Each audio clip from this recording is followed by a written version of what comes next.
tertúlia. Meu boa tarde aí para todos e todas. Hoje é 20 de setembro de 2011, terça-feira. O verbete é o 2060. Tem 10 páginas, 61 elogios e 17 máximos. Eu chamo a atenção para o detalhismo, que tem 11 máximos. O tema, edificação conscienciocêntrica. A especialidade é a conscienciocentrologia. Quem redigiu é mais um especialista da Universidade Aberta da Conscienciologia, o super especialista, que é o Everton, que está aqui, e assessorado pela Nara. De modo que ele dá um banho de loja em vocês. Não adianta vocês acessar todas as suas bombas de efeito moral ou de hidrogênio. Ele liquida com vocês. Porque o negócio está uma perfeição, essas 10 páginas aqui. Eu chamo a atenção, antes de ler, para vocês verem o que ele está dizendo sobre o tertuliário, que aí tem o resumo daqui. Ó. Agora, a definição. A edificação conscienciocêntrica é a construção técnica de ambientes especializados para pesquisa, experimentação e divulgação do corpo da conscienciologia, residências proexogênicas e, em especial, para abrigar as atividades das instituições conscienciocêntricas. O holopensene pessoal da ambientação conscienciocêntrica. O domicílio no campus conscienciológico, a casa do Tarzan afogada no verde, que é a Base Cat. Vocês sabem onde é que é isso, né? O conceptáculo proexogênico. Os projetos complementares, estrutural, hidrossanitário, elétrico, telefônico, internet, antena de televisão, ar-condicionado. A volumetria externa e interna. As ilusões de ótica. A cúpula do tertuliário parece ser menor vista por fora. Isso é ilusão de ótica, é mesmo. As camadas de energia sedimentando o holopensene da construção. A caricatura dos cenários extrafísicos. Eu li apenas um pedacinho aí do que ele está falando. Agora, ó, a argumentologia tem uma série de parágrafos. Um deles é a caracterologia, com 15 categorias de profissionais presentes no cotidiano das construções. Na tipologia tem 15 objetos, instrumentos imobiliários, componentes do recheio ambiental das edificações. Agora, na infisicologia, tem aqui diversos recursos, inclusive 9, que ele expõe para facilitar a orientação e explicitação dos componentes intrafísicos. Na parateuticologia, tem 9 providências práticas inteligentes para se impedir a ocorrência de acidente nas dependências da edificação conscienciocêntrica. Isso aqui, ó, vale a pena todo mundo ver. Muito sério. Na paraprofilaxia, tem 12 itens aqui sobre a segurança institucional. Na tabelologia, tem 9 modalidades de confronto ou conforto e respectivos objetos de estudo. Quer dizer, é um conforto que tem o confronto entre os objetos de estudo. Né? Vale a pena. Modalidade de conforto e objetos de estudo. Na experimentologia, tem 28 pontuações do tertuliário. Essa aqui que eu peço para vocês verem, que é a primeira vez que se escreve com todos os detalhes dessa construção. Na heuristicologia, tem aí 8 dados interessantes do ponto de vista das instituições, etc. Tal, e principalmente do CAEP aqui. Na remissiologia, dentre os 15 elementos, nós destacamos base intrafísica, condomínio cognopolitano, geopolítica desassediadora, mega empreendimento conscienciológico e residência proexogênica. Frase enfática. As edificações conscienciocêntricas são recursos especializados de fundamental importância para a otimização da realização das max proex, dos intermissivistas com passageiros evolutivos. Você já participou da construção de alguma edificação conscienciocêntrica? Qual a natureza de tal participação? A filmografia, ele apresenta um filme, que é uma vida fora de equilíbrio. Eu ainda não vi esse filme, não. Eu quero ver. Hein?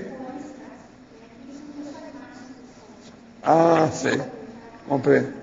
E outra coisa, na bibliografia tem 8 fontes diferentes. Agora, questionamentos aqui. Acho que experimentei clarividência viajoura. Ela funciona com a imagem do local visitado se projetando em sua tela mental, como se fosse a lembrança de uma imagem ou se vê realmente, como se visse com os próprios olhos ou viu. Olha, na verdade não é bem isso, não. Na verdade, na clarividência viajoura, você sai, vai lá e torna a voltar. E fim de papo. Não tem outro papo. Numa projeção, estava fazendo uns exercícios de complementação e a pessoa que estava de frente desaparecia a cabeça. Lembro que o mesmo ocorria nos exercícios do CAE. Poderia explicar melhor esse fenômeno? Isso aí é quando tem energia demais. Tendo o processo da parapsicosfera, então aquilo tampa, obstrui, faz um biombo e a pessoa fica lá atrás. Agora, ó, para o nosso mestre verbetógrafo, fatologia nona linha, ergonomia cognitiva e arquitetura pedagógica.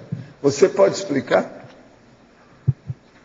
Sim, a ergonomia cognitiva é uma preocupação, ações, projetos, técnicas para criar ambientes que ajudam a pensar. Isso, além do ambiente em si, tem muito do recheio decorativo. Então, seriam móveis, seriam as exposições. Então, são itens... Eu faço meu escritório. Exatamente. Itens que fazem a pessoa fluir melhor o seu pensamento. Na bibliografia tem uma revista que mostra lá, fala sobre isso, mostra lá os móveis desenvolvidos pela Hellworth. É uma empresa estadunidense que desenvolve móveis para escritórios. Esses móveis, quem não puder acessar essa revista, eles aparecem naquele filme Inteligência Artificial, que tem o rapaz aquele, o menino, né, que é um robô, o quarto dele, o dormitório dele, mostram esses móveis, que são semelhantes ao que tem lá no escritório do professor Valdo. Não exatamente o design daqueles móveis, mas a ideia em si, que os móveis eles têm suportes para que você flua o seu pensamento com as informações, que você não tenha ruído na movimentação e acesso aos objetos. Isso é a ergonomia cognitiva. Então, a ergonomia o Bill Gates também tentou colocar na casa dele uma opção de coisa nesse sentido. O dia passando e a coisa acontecendo. Exatamente. Agora, a arquitetura pedagógica é aquela arquitetura que ela faz com que as pessoas elas possam, de alguma maneira, aurir algum valor, seja do ponto de vista de ajudá-la a se organizar, do ponto de vista de ajudá-la a se orientar no espaço, ou de perceber alguns elementos dessa arquitetura que possam transmitir algum tipo de valor. Por exemplo, uma arquitetura, deixa eu citar um exemplo aqui, o pórtico que se pensa construir aqui para o bairro Cognópolis, que ele tem uma base de arquitetura que remete à arquitetura grega. Então, o que vem junto com essa imagem dessa arquitetura? Existe uma transmissão ali de valores de harmonia, estética, leveza e também a conexão com o aspecto cultural, que a cultura grega, ela trouxe o quê? Valores de, além dessa harmonia, desse equilíbrio, seriedade, estudo, enfim. Então, essa arquitetura pedagógica, ela busca, então, transmitir valores. Isso é um aspecto da arquitetura pedagógica. Existe um outro aspecto da arquitetura pedagógica que ela é mais cotidiana, direta e poderíamos dizer até mais simples. Então, dentro dessa linha tem a arquitetura sustentável, que ela procura, então, mostrar através do próprio prédio algumas técnicas que ajudam a integração com o ambiente, a economia de energia. Então, por exemplo, evidenciar, mostrar, deixar aparente a cisterna que recolheria a água da chuva. Tem alguns locais que a bacia sanitária, a caixa acoplada, ela é transparente para mostrar o quanto de água existe lá e o quanto de água é consumida em cada descarga. Então, são dois aspectos aí da arquitetura pedagógica. Fatologia, terceira linha de baixo para cima. ressarcimentos grupo-kármicos. Como se relaciona você com o tema do verbete? Pode explicar? Bom, nós, mais à frente lá fala da lei da inseparabilidade grupocármica. E os ressarcimentos, então, fazem parte, digamos assim, se conjugam com essa lei e com o verbete no sentido de as edificações, elas estão aqui para que, através do que se faz dentro dessas edificações, se possa, então, transmitir esses conhecimentos, que seriam conhecimentos libertários. Tem até um binômio lá da edificação conscienciocêntrica e a TARES. Então, a tarefa do esclarecimento tem um dos suportes, é a edificação conscienciocêntrica. E é aí que se dá o ressarcimento. Então, a edificação conscienciocêntrica compõe a gama de suportes para esses ressarcimentos. Interaciologia, quarta linha. A interação concreto-ectoplasma. Quais os efeitos dessa interação? Bom, o concreto, o concreto aqui no caso seria o concreto mesmo, esse que é misturado com cimento, areia e brita, que faz a liga, digamos assim, faz a pega e molda os elementos arquitetônicos. E o ectoplasma, de certa forma, ele também faz esse amalgamento e ele compõe as edificações. Existe a edificação, a parte intrafísica e a parte extrafísica energética das edificações. E aí essa parte extrafísica ela é composta também pelo ectoplasma. E aí entra o ectoplasma de quem projetou, de quem construiu, de quem frequenta. Porque esse verbete aqui, ele foi pensado e ele é exposto do ponto de vista do projeto, da construção e do funcionamento da edificação conscienciocêntrica. A paradoxologia, terceira linha. O paradoxo da concretude efêmera diante da sutileza da ideia perene. Pode explicar? Quais ideias você considera perenes? Como relaciona a noção de ideia perene com o conceito de verdade relativa? Ideia perene com verdade relativa? Sim, a ideia é perene até o ponto em que vem a outra ideia e destrua aquela e tome o lugar. Dura mais, a prolongada. Isso, se torne perene até o ponto que deixe de ser. Ou seja, aqui o conceito de perenidade é relativo, certo? Então ela é perene porque no momento ela é aquela mais consistente. Perene no sentido de que ela, até que não surja outra, ela vai se prolongar no tempo. Mas está bem colocado. Gostaria de saber se esse lugar onde são construídas todas as edificações tem uma espécie de alvará extrafísico ou existe uma limpeza do próprio.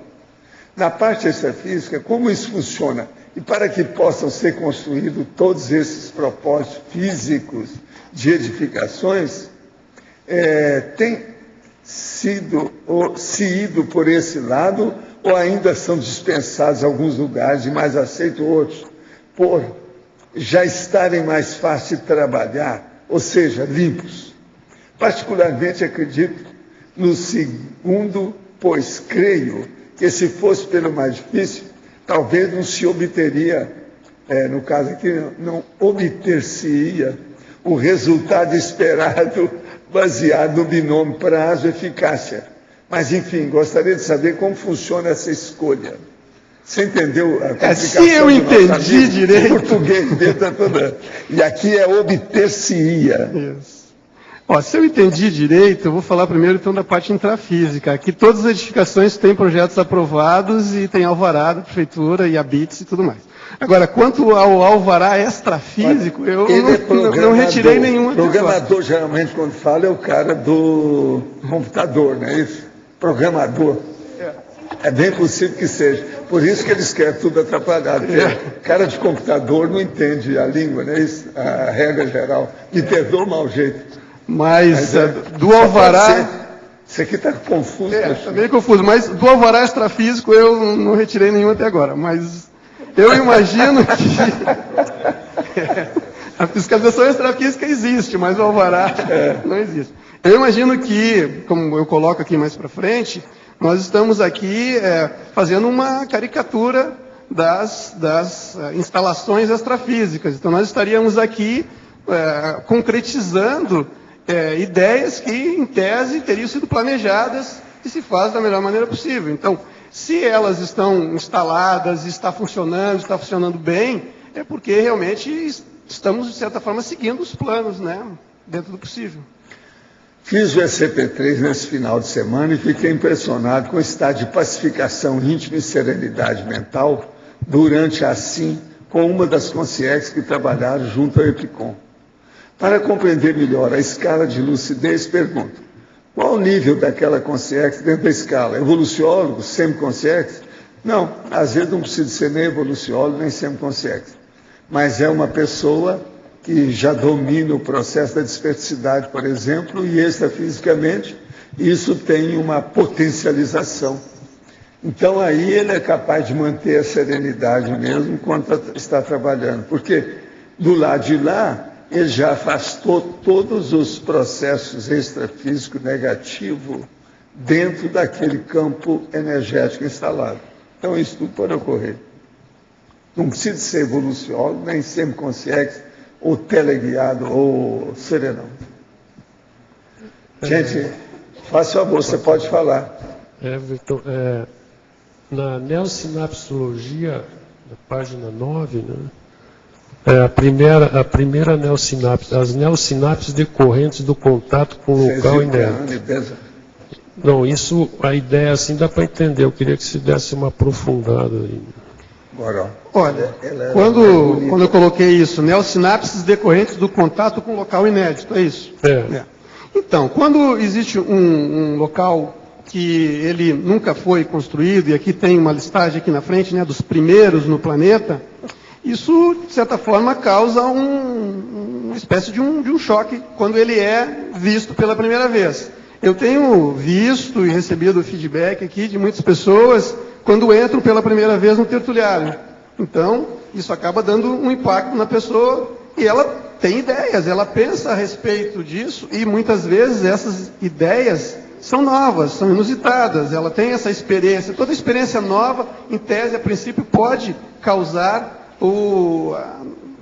a consecução de ideias novas, não necessariamente, mas é nesse sentido. Você tem um impacto de um lugar novo. Quando as pessoas viajam e até veem pela primeira vez um lugar, não que esse lugar seja novo, pode ser muito antigo, está lá. Mas então as pessoas, elas chegam lá pela primeira vez, também surgem certos impactos que fazem com que a pessoa pense, muitas vezes, em coisas que ela nunca havia pensado antes. Correto. Agora, na paradoxologia, esse paradoxo da instalação de portais interdimensionais no interior das edificações intrafísicas. Isso aí eu sei que existe tudo, mas talvez alguns exemplos aí. O campo o curso do ECP3 é um exemplo, o ECP2 é um exemplo. A primeira vez que eu fiz o ECP2, isso que me chamou muita atenção, que há um contato interdimensional. Você ali, há a instalação de um verdadeiro portal interdimensional. E isso ser feito dentro de uma edificação intrafísica, para mim é paradoxal, porque afinal de contas é a intrafisicalidade, é uma edificação, é o interior dessa edificação e lá dentro, né, no interior, no âmago de uma edificação, você abre um portal interdimensional transcendendo, inclusive, essa dimensão intrafísica. É óbvio que isso não precisa se dar no interior de uma edificação intrafísica, pode ser ao ar livre, mas dentro do contexto da Conscienciologia, isso aconteceria dentro dessas edificações. Tá, ok. Agora, a última coisa, a curiosologia, é lógico que eu li aqui e deu para entender, mas o que mais bateu o pino em relação a esse arquiteto aí, que isso aí deu tudo para trás, né? Eu não sei se foi isso, ele transpôs alguma coisa cultural, indevida lá, não sei o que. Eu não conheço a biografia dele toda.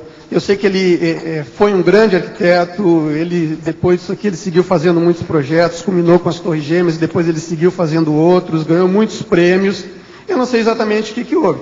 Tanto é que está aqui na curiosologia, porque é o que chama a atenção ele ter construído um prédio que foi implodido, e 29 anos depois, outro prédio que ele construiu foi implodido também. Aliás, só uma curiosidade aqui, um parênteses, 29 anos de diferença, e 2 mais 9 dá 11 também, só para alimentar aquelas coincidências com 11 que o pessoal traçou aquela vez lá.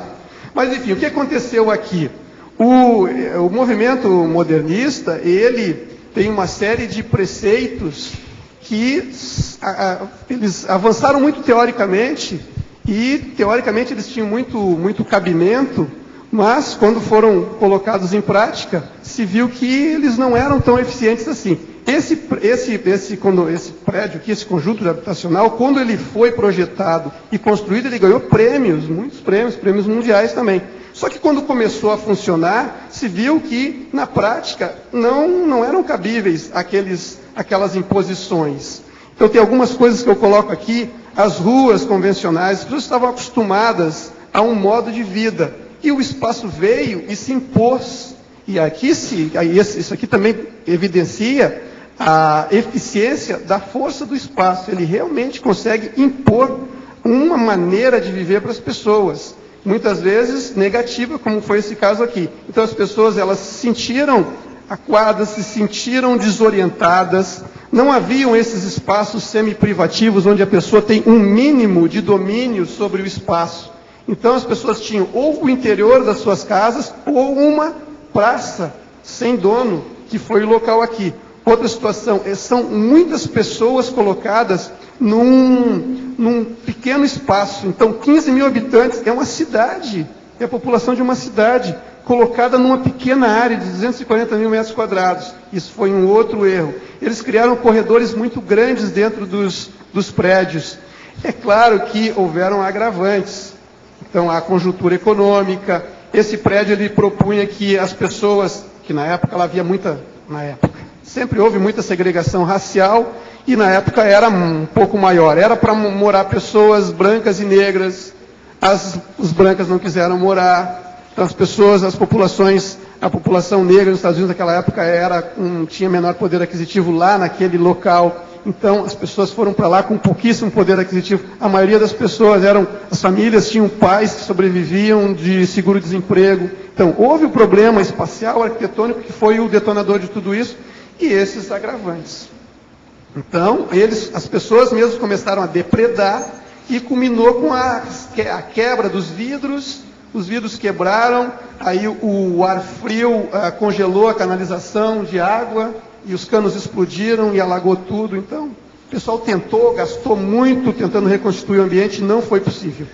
Isso é que é um arquiteto mal assistido. Eu ia perguntar isso, até dentro dessa análise. Ele tem um estigma, há um estigma do trabalho dele, porque a questão das Torres Gêmeas foi implodida. Esse projeto dele foi implodido. Você construiu alguma coisa por aqui. Mas, Valdo, você classifica vários tipos de estigma, né? Não, estigma, é estigma, sim. Arquitetônico, alguma coisa assim. Ambiental. Agora, Valdo, você vê a área lá também. Você vê, até hoje, nada foi construído. Eu vi um vídeo na internet, alguém caminhou por lá. Não, parece que lá agora virou um deserto, mas virou o mato, tomou conta.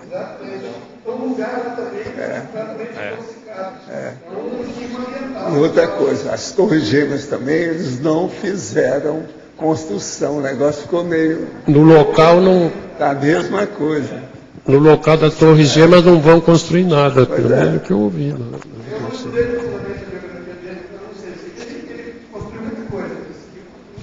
Foi. Eu nem procurei saber, porque eu sei que por aqui não tem nada que ele fez. Agora, gente, eu queria apresentar para vocês o busto da Anne Besant, que está aqui, ó.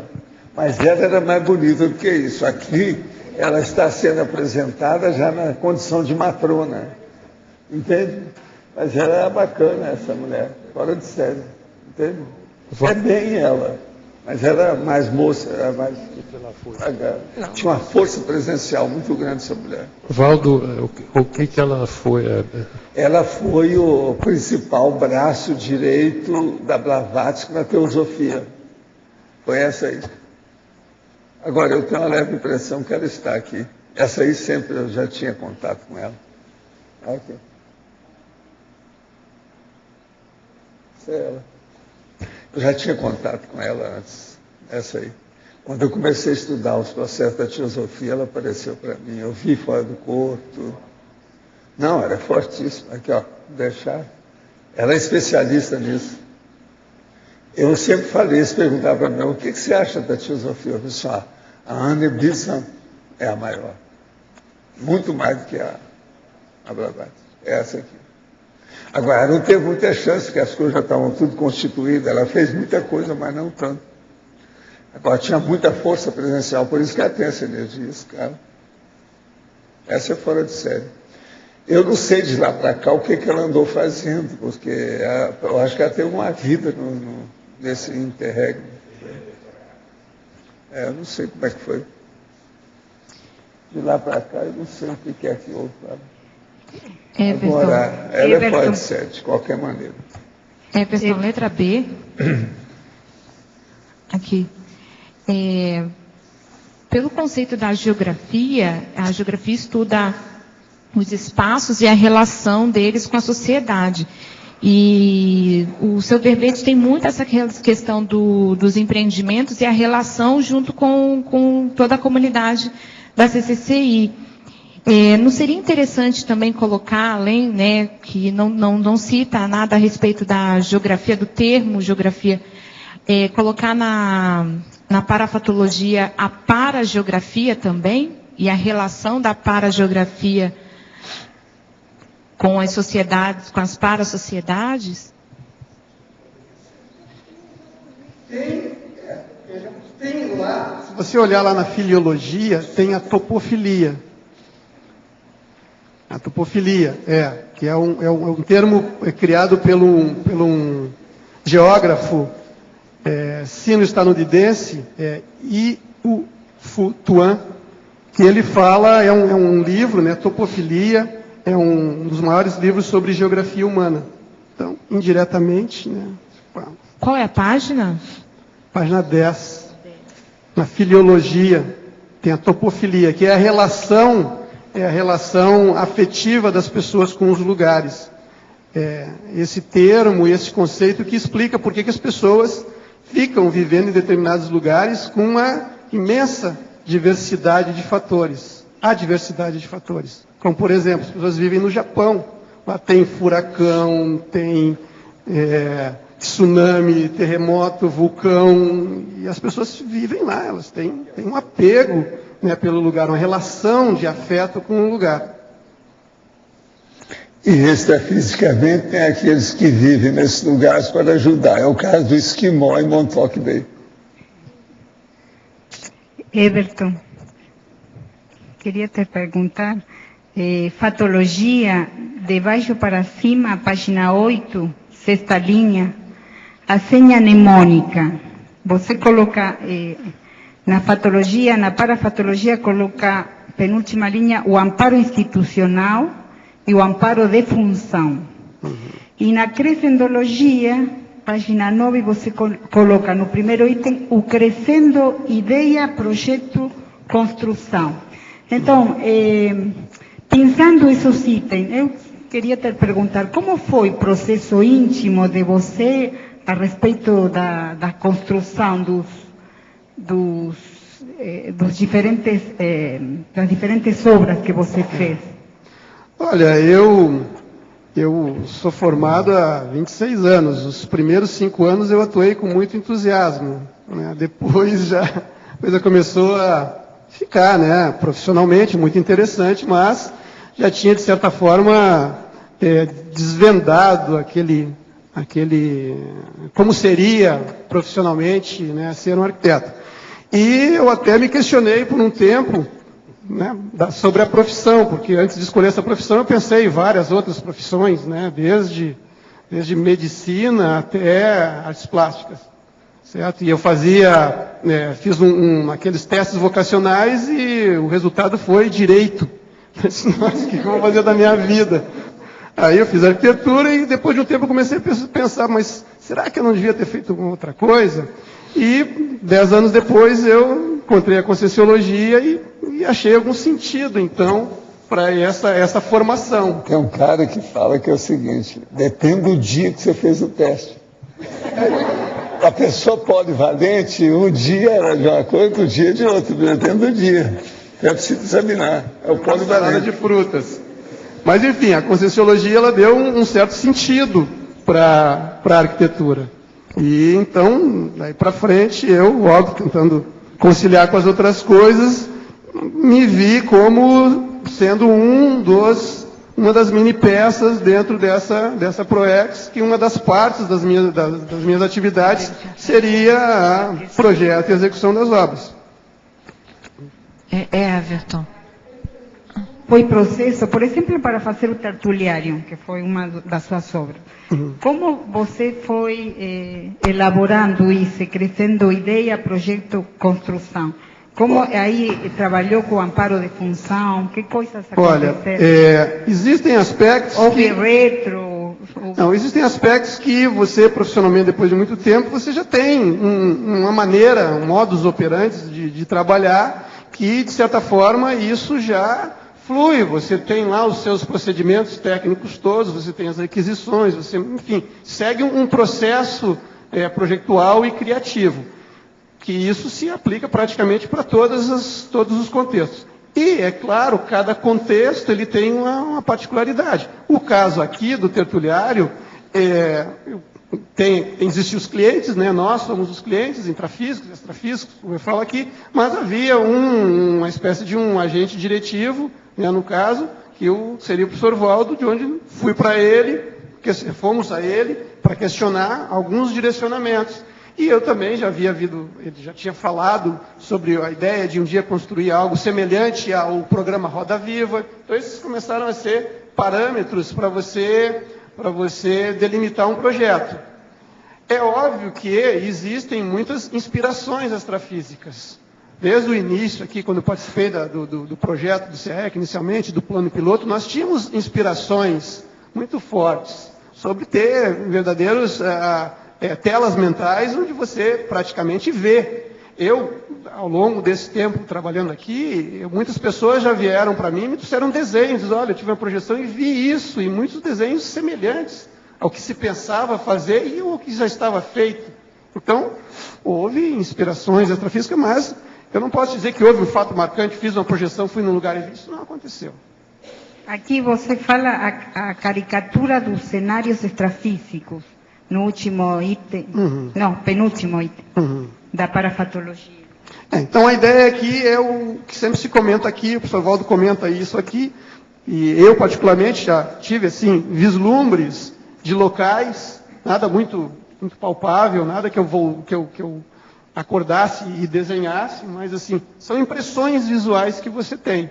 Então, se vê que, e também tem a questão das descrições, né, dos livros, né, de pessoas que viram e descreveram, que aqui se pensa em plasmar essas edificações. É óbvio que tem a transposição para a dimensão intrafísica, como o professor Valdo comenta do Pombal, que as pessoas volitavam, aqui não há essa possibilidade. Então, existe uma transposição para essa dimensão. Caricatura justamente por causa disso, porque lá as condições são outras. Lá tem a questão de formas de pensamento, plasmagem, é uma realidade muito concreta, mas paradoxalmente volátil. Você tem a efemeridade das formas, né, das instalações, que aqui você não tem. Everton, aqui no B, voltando nessa ergonomia cognitiva, você sabe se tem algum site que a gente possa ver esses móveis dessa empresa que você falou, de outros, nessa linha? Olha, eu não sei, isso aqui eu não pesquisei, não segui pesquisando isso para ver o encaminhamento, mas é fácil. Você quer ver, ó, você quer anotar aí, ó, é HAWORTH,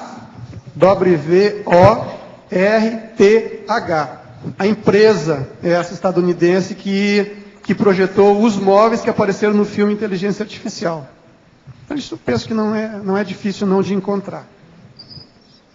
Everton, aqui no ar, na página 11, quando você fala da curiosologia, na última linha, quando você coloca constituindo verdadeira floresta urbana. Por que você botou floresta e não cemitério? Não o quê? Cemitério urbano. Não, mas isso aqui não é... Isso eu estou falando literalmente. Não é metáfora.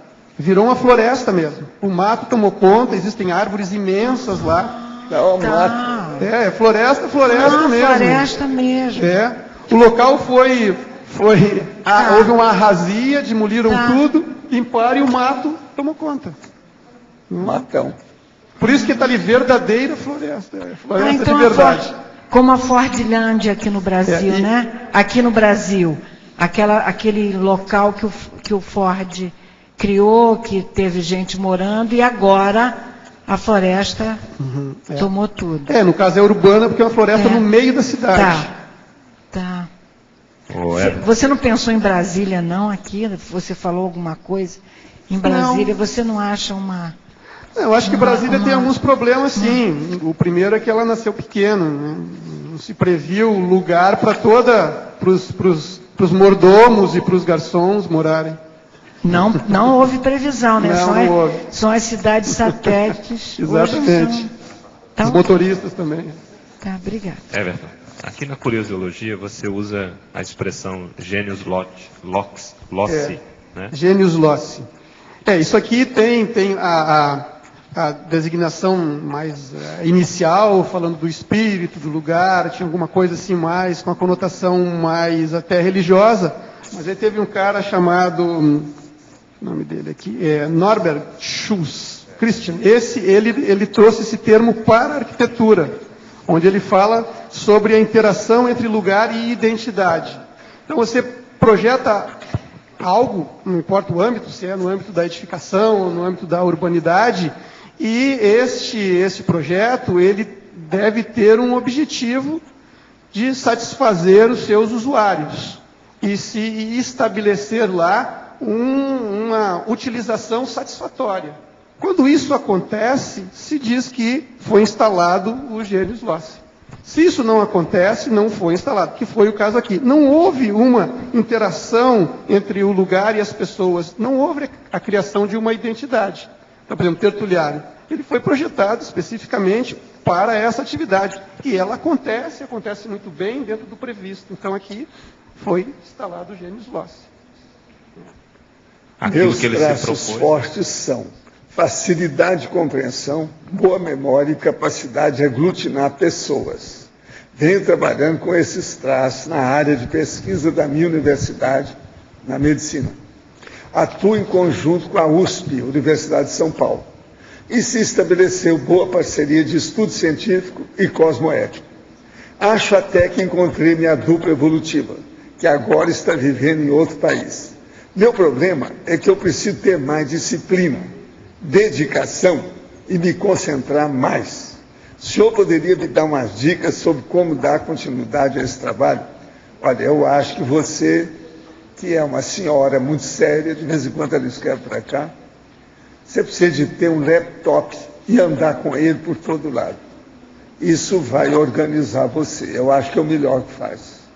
E junto com isso, o dia que você puder, você aparece por aqui e vai ver os cursos aí da Apex, para ver, porque às vezes a Apex pode te dar algumas inspirações para você entrar em mais detalhes da disciplina do seu trabalho. Paulo, eu acho que isso aí pode ajudar. Só aproveitar então, tem um curso na Apex que é feito inclusive ensino à distância, que é o autogestão existencial. A proposta é a pessoa aprender a gerenciar a sua própria vida, levando em consideração a programação existencial. Então, se a Teletertuliana tiver mais interesse, é só acessar o site www.apexinternacional.org e pegar informações sobre o curso Autogestão Existencial. Agora, Everton, isso aqui é para você. Poderia comentar sobre o hospital que será construído na Cognópolis? Haverá terapia convencional junto à conscienciológica? Poderia detalhar? Sai dessa. Sinto-me extremamente desautorizado. Já vai aparecer um hotel. Eu não tenho conhecimento desse hospital, não estou participando desse projeto, mas informamos que haverá a construção de um hotel aqui, ao lado do CAEC, com 100 leitos. Que saída tem o interdicivista que mora numa cidade sem uma instituição conscienciocêntrica? É possível ter eficácia máxima na PROEX nessa condição? Olha, ele vive no Rio de Janeiro, pelo menos, mas não sei aonde. Então, pelo menos, ele tem alguma coisa lá, né? Não. A gente pode viajar, né? Existe avião, automóvel, a estrada, até que não é tão ruim. Por que a projeção semiconsciente é considerada sonho lúcido? Já que a única diferença de sonho lúcido e sonho natural é que a pessoa simplesmente percebe que está sonhando e pode, até certo ponto, controlar os cenários oníricos. Por que podemos dizer que o sonho lúcido é próximo da projeção consciente e nesse tipo de sonho nada percebendo do plano extravísico? Olha aqui, você precisa estudar mais. Uma pessoa entra no sonho e aquilo vira projeção e ela fica com consciência absoluta fora do corpo. Isso depende da condição, muda tudo. Olha bem o meu livro, Projeciologia, que eu falo. Como é que a pessoa, através do sonho, ela chega à projeção. Se a consciência pode dormir fora do corpo, como fica o entendimento de que a consciência jamais fica inativa? Sim, ela mesmo dormindo, você acha que você está inativo? Inativo na minha terra é só o corpo cadavérico, sem consciência. Esse é inativo, mas a consciência está o tempo todo. Tem gente que depois que dessoma é que pensa mais.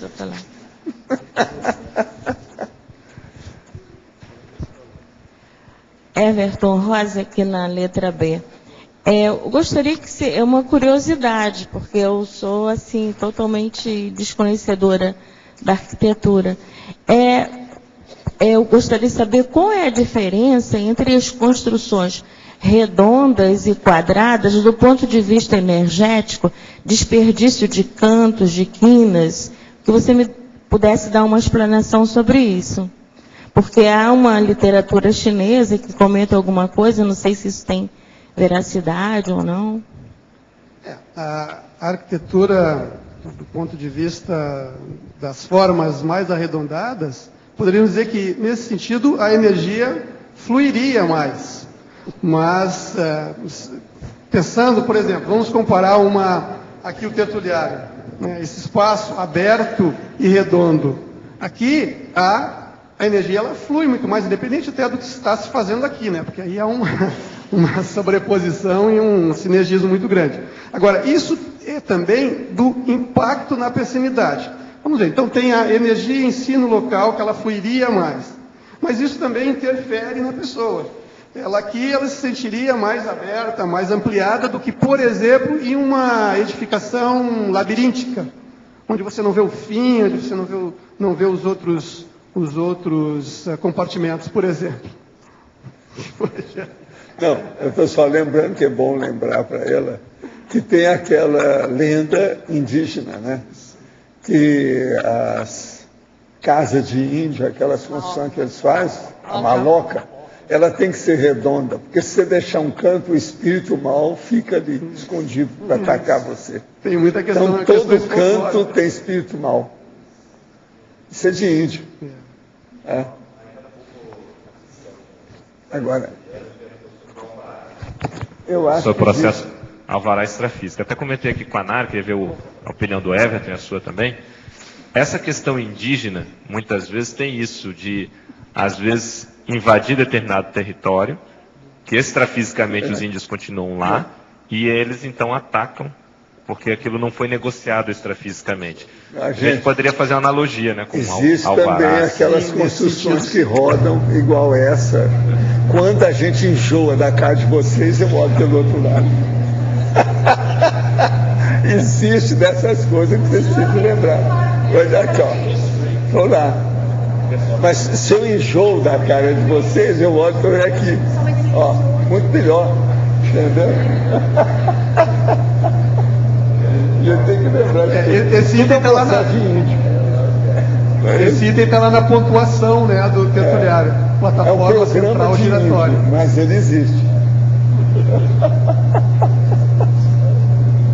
O Everton, ainda gostaria de tirar outra dúvida em relação ao posicionamento das casas, da arquitetura, em relação aos pontos cardeais também. Isso tem lógica, isso aí? Não, eu não vejo nenhuma lógica, quer dizer, do ponto de vista da energia, Isso não vejo lógica nenhuma. O pessoal da yoga fala que você tem que dormir com a cabeça para o norte magnético. Eu não vejo nenhum sentido nisso. Agora, do ponto de vista geográfico, aí dos pontos cardeais, aí sim, em relação ao Sol, a trajetória aparente do Sol, em relação aos visuais, em relação às sombras, em relação aos ventos, isso sim faz muito sentido, deve ser muito observado. Obrigada. Estava comentando com o Everton hoje antes de começar, que o tertuliário é uma síntese da consciencianologia, né? Que é a consciência no centro. Né? Então dá uma ideia, uma metáfora construtiva da ciência consciencianologia, né? Então, é uma consciência afundada no centro.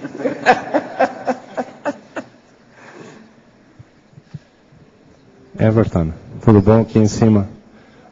Ainda nessa questão aí que estão a falar da questão da edificação, sobre trabalhos bioenergéticos ou parapsíquicos, então todas aquelas edificações ao longo da história da humanidade, civilizações antigas, elas foram mais na questão psicológica, da pensanidade da consciência, ou haveria algum efeito otimizador, na sua opinião?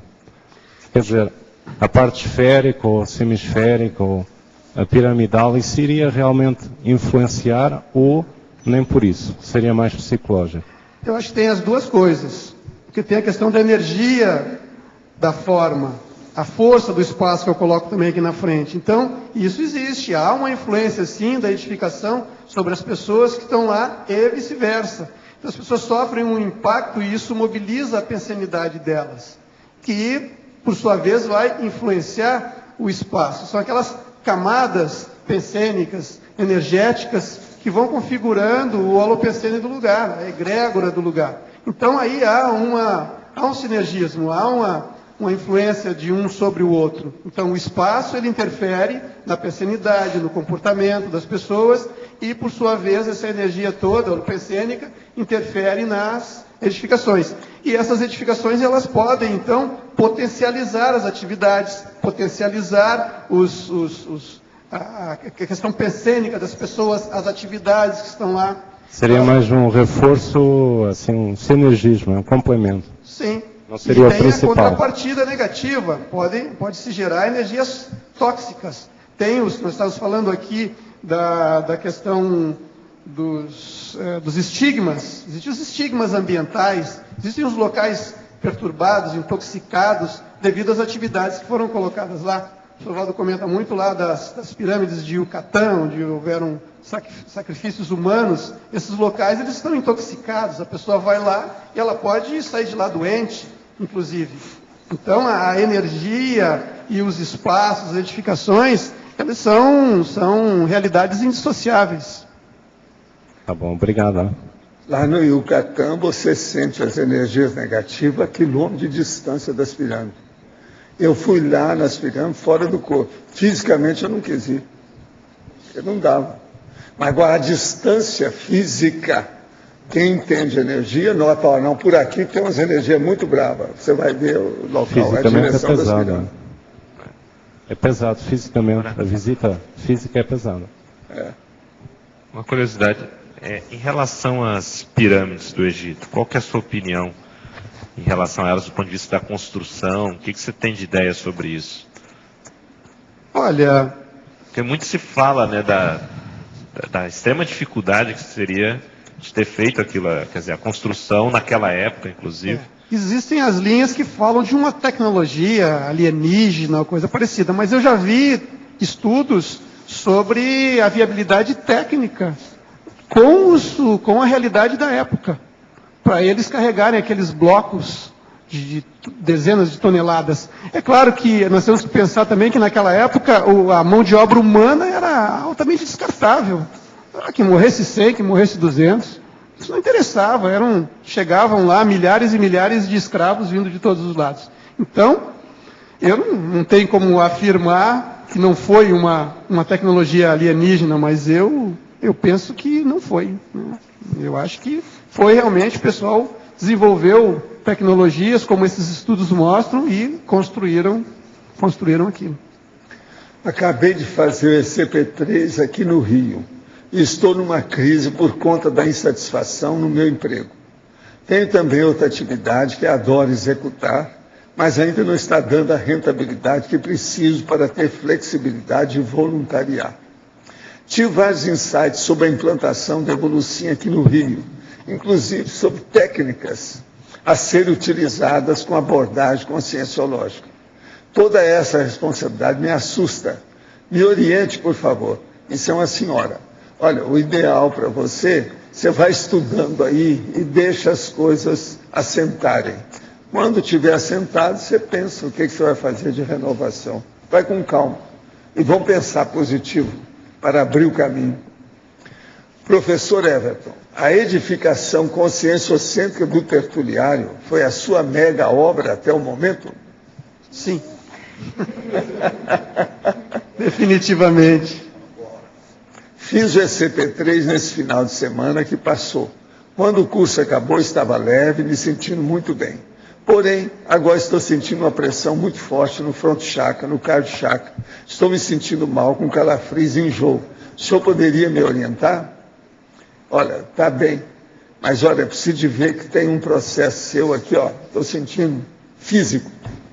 Observa bem. O que você andou comendo de ontem para hoje? Como é que foi? Tem algum processo físico junto com isso? Álvaro Betógrafo. Soube que Aracê enfrentou alguns problemas extrafísicos após a edificação da instituição. Gostaria de saber o que é necessário se saber sobre um terreno escolhido para abrigar uma IC e como podemos higienizá-lo para esse fim. Bom, quando vai se procurar uma área, eu já tive a oportunidade de participar de algumas, né? Inclusive lá com o João Aurélio, lá no Rio, lembra, João? As sondagens de locais. Você tem que pensar em aspectos práticos, intrafísicos também.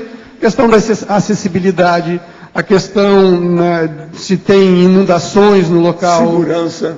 A questão da segurança é fundamental. A questão da solidez do próprio solo. A questão urbanística, se não está projetado na previsão. Se tem água, né? Se tem água, a questão de instalações elétricas, enfim. Se não está pensado em nenhuma ampliação, passagem de estradas ou coisa parecida por lá, os índices construtivos se atendem. Pode construir dependendo de quantos andares devido ao aeroporto. Exatamente. Tem uma série de aspectos legais, estruturais e naturais do local. E a questão da sondagem extrafísica, quer dizer, ainda antes da sondagem extrafísica, tem a questão das informações. O que aconteceu lá?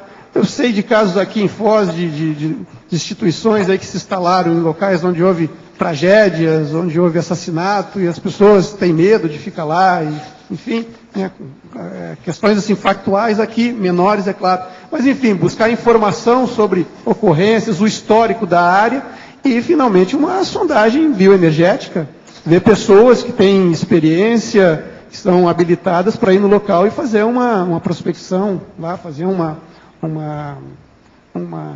assessoramento energético do local. Everton, aqui no A mesmo, ali na página 8, na final da sexta linha, a GESCOM de segunda ordem, você pode explicar? É que a GESCOM de primeira ordem seria o livro, né, tá, que ela transcenderia ao tempo, né? Aí mais embaixo, na quinta linha de baixo para cima... E o que é a GESCOM? É a vida útil da construção. Como é que se calcula isso? Fiquei curioso. Isso aí, existem normas para isso. A princípio, a construção, ela duraria 50 anos, a princípio, né? Tem dados também contábeis que em 40 anos, isso eu não poderia falar 100%, que não é bem minha área, mas em 40 anos a construção ela já seria totalmente depreciada, alguma coisa assim. É uma tapera. Isso, Por exemplo, as casas da Vila A foram vendidas pelo preço do terreno, porque a construção já tinha sido 100% depreciada lá na contabilidade Itaipu. Isso é o que eu ouvi falar. Só serve para fazer filmagem, quando o casal vai se esconder. Enfim, isso aí da Itaipu eu ouvi falar. Por exemplo, eu sei que tem uma catedral, não recordo bem o nome agora, que ela foi feita em São Francisco, me parece, onde o pessoal da Itaipu foi contratado como consultor porque eles queriam que ela durasse 300 anos. Então, aí eles usaram lá as técnicas deles. Lá, ela foi feita toda em concreto, por isso chamaram o pessoal... Aqui mesmo na cidade também tem os esqueletos, né? Aqueles que começaram, acabaram e que acabaram virando tapera. Antes de nascer, ele já morreu. Não é isso? E uma última pergunta, só para concluir, Everton. Na página 9, em trinomiologia, ali na terceira linha você põe, né? A busca da eficiência energética e bioenergética, evidenciando a evolução da tríade vitruviana, utilitatis, venustatis, fermitatis. Você explica essa tríade para mim? Sim, essa aí é uma tríade lá do Vitrúvio, de muito tempo, que ela é utilizada até hoje também. Seria utilidade, beleza e firmeza. Seria função, forma e técnica construtiva. Nos dias de hoje, de um tempo para cá, se busca, como se falei aqui, a evolução dessa tríade, porque ficaria um quarteto, digamos assim. Seria função, forma, técnica construtiva e eficiência energética. Então seria a transcendência, a evolução dessa tríade. Então não se buscaria satisfazer somente forma, função e técnica construtiva. O prédio ele precisa também funcionar com eficiência, com economia, seria a questão da sustentabilidade. Ok, obrigado. Everton. Everton. Sobre o megacentro cultural, você poderia dar uma aprofundada, como que, é lógico que é do Niemeyer, mas se houve participação sua de levar dados para o Niemeyer, como é que foi feito esse projeto? Nós fizemos reuniões aqui, onde nós compilamos o que é chamado Programa de Necessidades. Quais itens, quais compartimentos seriam necessários para atender a nossa demanda, a funcionalidade do prédio. E isso foi levado para ele. O pessoal lá da IEC levou para ele e ele fez um projeto pensando mais ou menos nisso. Nós já temos uma reunião marcada para daqui a 30 dias, onde nós vamos rediscutir isso para retroalimentar, ou seja, para passar mais informações ou informações mais específicas lá para o escritório do Niemeyer quanto à definição do projeto arquitetônico. Agora, independente do megacentro cultural, o que você acha da arquitetura do Niemeyer? Que geralmente tem formas arredondadas, né? Desculpa a pergunta, mas também. Olha, o Niemeyer é um gênio incontestável. Mas eu penso que ele é um grande escultor enquanto arquiteto. Everton. Everton aqui no ar. Tânia Guimarães. Eu teria primeiro 2 sugestões para fatologia. Pode falar, e depois uma questão, tá? Posso dar sugestões? Claro, por favor. Logo na primeira linha, você coloca a Universidade Aberta do Voluntariado. Isso eu tinha usado até no meu livro, que é um conceito da Nara, né? Aí você botar a sigla UAV. Olha, até onde eu sei, esse conceito é do professor Valdo. Quer dizer, eu ouvi primeiro ele falar. Não, é o artigo dela. Só para esclarecer, quando eu menciono no meu artigo, é porque a gente já tinha mencionado várias vezes aqui. A primeira vez que o professor Valdo mencionou isso foi... Primeira vez não, mas que ele efetivamente falou mais sobre isso, foi um pouco antes da Feira do Livro, aqui, em que Sim. A gente, na Feira do Livro, utilizou essa expressão. Mas a expressão é nos 10 anos do SEEC, primeira década, a expressão é do professor Valdo e eu utilizo frequentemente quando eu escrevo algum artigo dentro da Conscienciologia. Você tem um artigo que saiu na Conscienciologia sobre holotecnologia, né? O AV, né? Eu até usei também no meu livro. Ok. Então eu estou sugerindo colocar na frente a sigla, o AV. Vê o que você acha disso. Além disso também, na página 8, depois que você coloca... terceira linha, não, quarta linha, depois da livraria, o restaurante, eu estou sugerindo que você coloque o espaço Sabor e Letras, a nossa cantina. Tá? Agora, a questão que eu quero fazer para você é na página 8 também, na sexta, no final da... Não é essa já perguntaram. Já perguntaram. Não precisa, eu ia perguntar essa GESCOM de segunda ordem.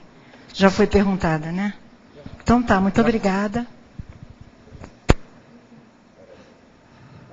Na página 8, na parafatologia, na quarta linha, você coloca a cláusula da Proexis. Você pode expandir a relação aí que você quis explicitar, mais nesse contexto da edificação? Penso que, obviamente, todas as Proexis têm várias cláusulas, e para algumas consciências, essas cláusulas envolvem a participação em construções de edificações conscienciocêntricas. Então, seria uma cláusula específica em relação ao tema. Eu acho que isso faz parte das Proexis, penso que isso faz parte da minha Proexis. Então, seria uma cláusula das Proexis das pessoas, das consciências envolvidas com a conscienciologia. Até pensando aqui, extrapolando, penso que a maioria de nós está envolvido, né? Essa cláusula deve fazer parte da maioria dos conscienciólogos, porque não é só aquele que está lá projetando e construindo. O tertuliário aqui houve a participação maciça de praticamente toda a comunidade conscienciológica.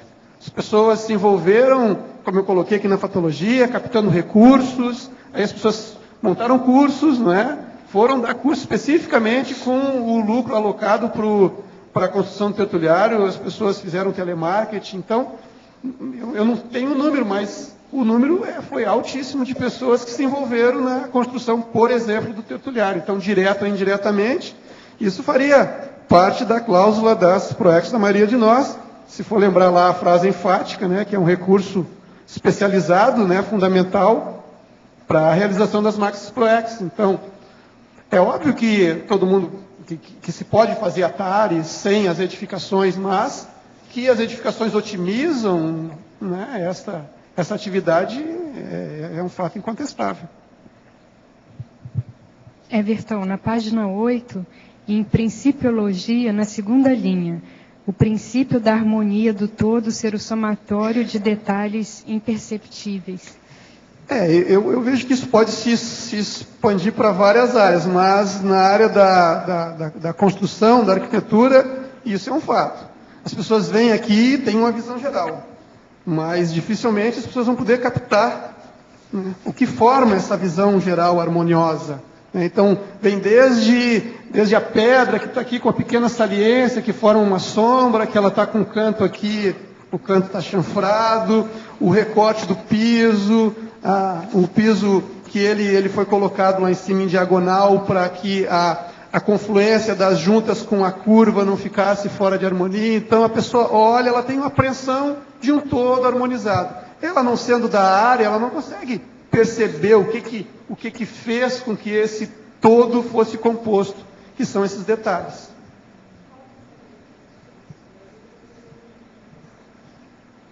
Não, o Everton fala da questão das cadeiras, né? Aqui, sentado aqui, em qualquer lugar do tertuliário, você não vai enxergar por trás de outro. Mas a maioria das pessoas não enxerga por trás de outro, mas não é consciente disso. Provavelmente não se deu conta que isso foi projetado para ser assim. A posição das cadeiras para que nenhuma pessoa fique enxergando por trás de outro, atrás da cabeça de outro. Né? A pessoa não é biombo da outra. Segundo os orientais, é bom aplicar o Feng Shui antes da construção da casa e antes de colocar os móveis. Isso realmente funciona? Isso é com você. Olha, a questão, o Feng Shui, ele fala de energia, né, alguns aspectos energéticos. A energia é um fato, mas essas orientações são muito contestáveis. Eu, particularmente, não uso, acho que não faz sentido. Tem alguns aspectos, por exemplo, que diz que a parte mais importante de uma residência é a cozinha. Totalmente. Eles falam do ambiente de trabalho separado do ambiente da criatividade. Então, eu penso que tem uma série de incoerências. Eu não uso. Na personalidade, o mais importante é o banheiro. Esquecer de... Eu não aplico e penso que é muito, muito contestável. Tem alguns aspectos que são interessantes, mas aí isso não quer dizer que o todo seja válido. Muito bem. Na fatologia, página 8, última linha, poderia comentar o palimpsesto urbanístico? Essa é uma expressão que eu transpus... Olha, quem está perguntando é arquiteto e urbanista. Isso. Isso é uma expressão que eu transpus para a arquitetura. Então, palimpsesto seria o papiro ou pergaminho que teve o seu texto raspado ou apagado para escrever outro. Então, o palimpsesto urbanístico é que, na realidade, a reurbanização, você não retira e coloca em outro lugar, ou você não vai necessariamente para outro lugar, você tem que utilizar aquela mesma área, reconfigurá-la, e para que lá você, digamos assim, reescreva a arquitetura, você refaça, recomponha. Desestigmatização em alguns casos. Exatamente. Poderia comentar sobre a energia existente no centro histórico de várias capitais brasileiras? Até que ponto é válido restaurar esses lugares como patrimônio histórico? Olha, eu penso que sempre é válido restaurar, sempre é válido reurbanizar, e a questão dos prédios históricos, a legislação é específica, porém aí existem alguns problemas, que esses locais históricos, se vê aí uma série de notícias mais em cidades do Nordeste que são mais antigas, que a legislação, ela proíbe que a pessoa faça a demolição, que ela transforme em fachada, e somente que eles não cumprem alguns aspectos da lei, que é o subsídio para que as pessoas mantenham. Então, existem muitos locais históricos que estão se deteriorando, ficando, então, com a energia intoxicada, poluindo visualmente e, então, energeticamente, esses centros urbanos.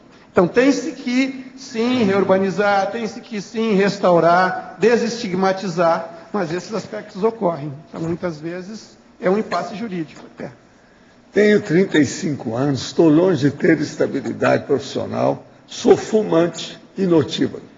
Por outro lado, tenho grande facilidade de entender os conceitos da conscienciologia e sentir a movimentação energética. Quando trabalho com energias, percebo, mesmo que de leve, as manifestações extrafísicas. Como posso entrar de vez na conscienciologia, mesmo não tendo muito dinheiro no momento? Primeira coisa é o seguinte, nós não vamos te convidar para você vir aqui porque você é fumante. Aqui não tem isqueiro. Então está danado, né? Ia ser um problema para você. Não tem isqueiro, nem cinzeiro, nem nada que possa fazer. Então, acabe primeiro com o seu fumo, depois apareça que a gente dá um banho de loja. Agora, vem sem fumar, que é o melhor que faz. Isso não é tão difícil. Qualquer coisa, se interne na temporada, para você não subir pelas paredes. Internar vale a pena.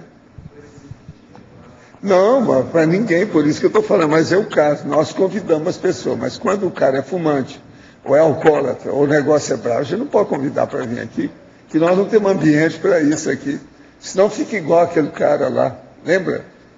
Chegou e falou, não, eu preciso de uísque.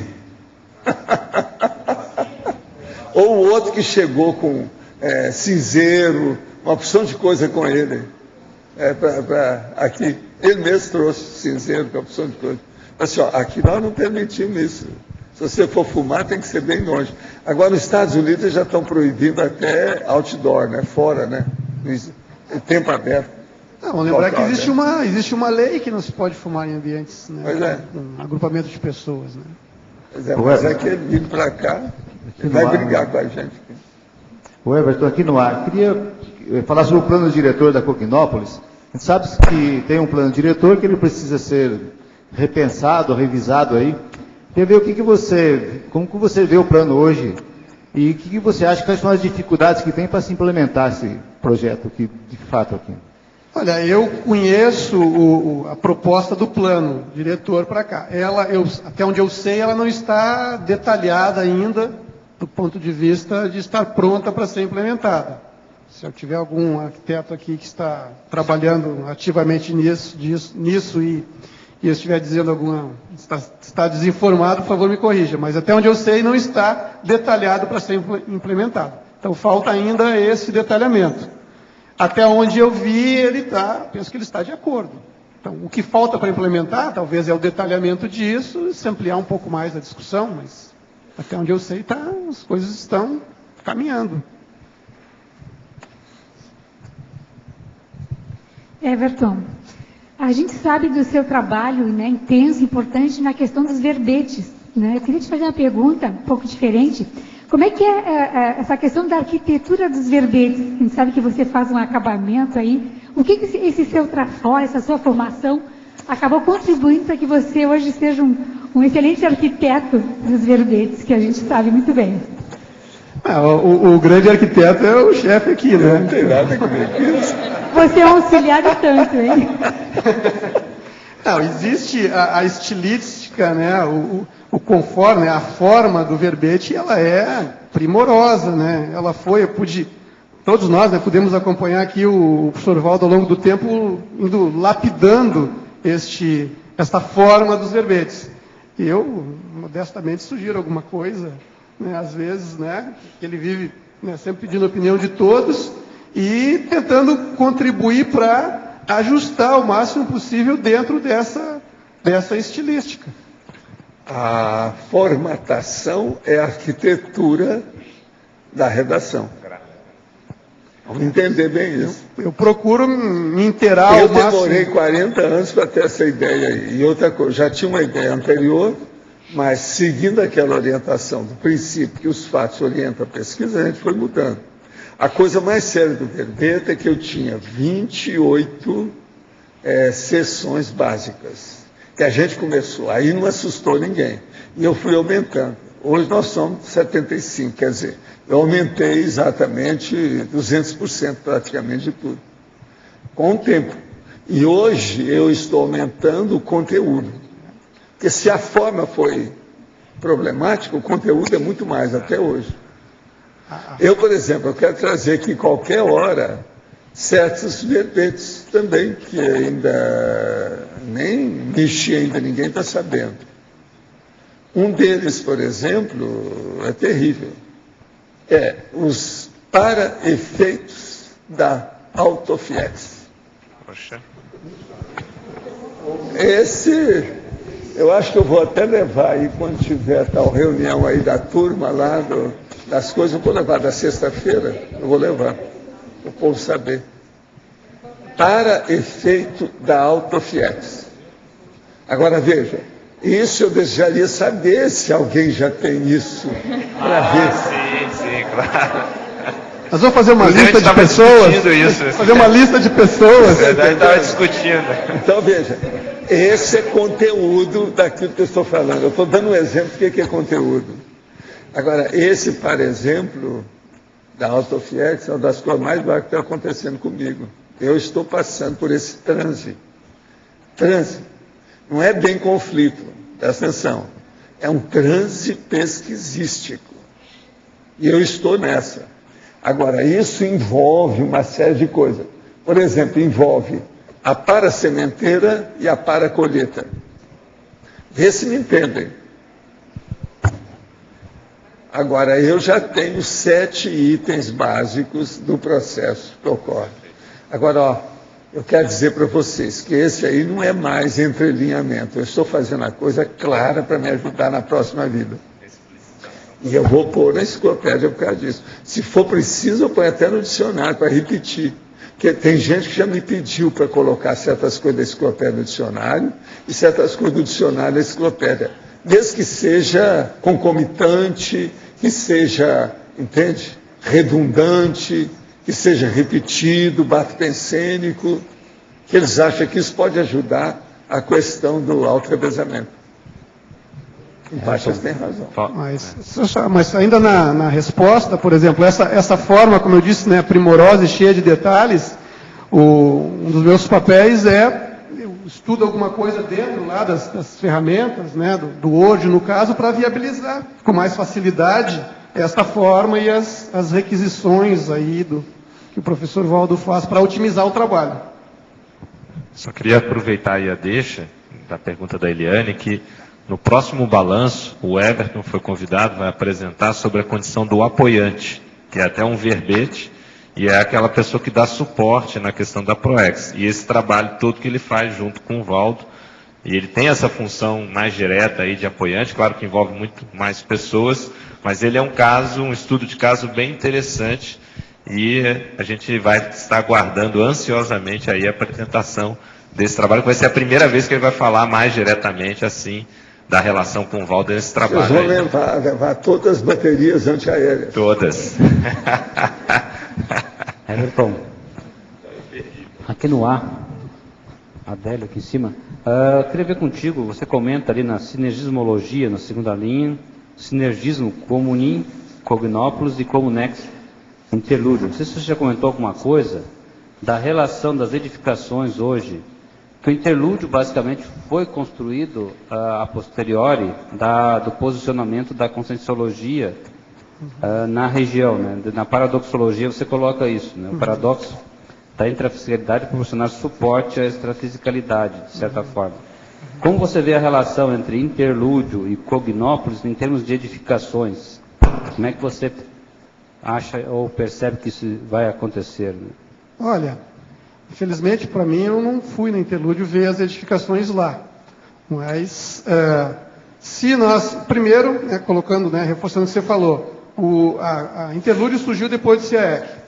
Então, podemos inferir que o CAEC e as consciências que estão aqui já serviram de suporte para a criação da interlúdio.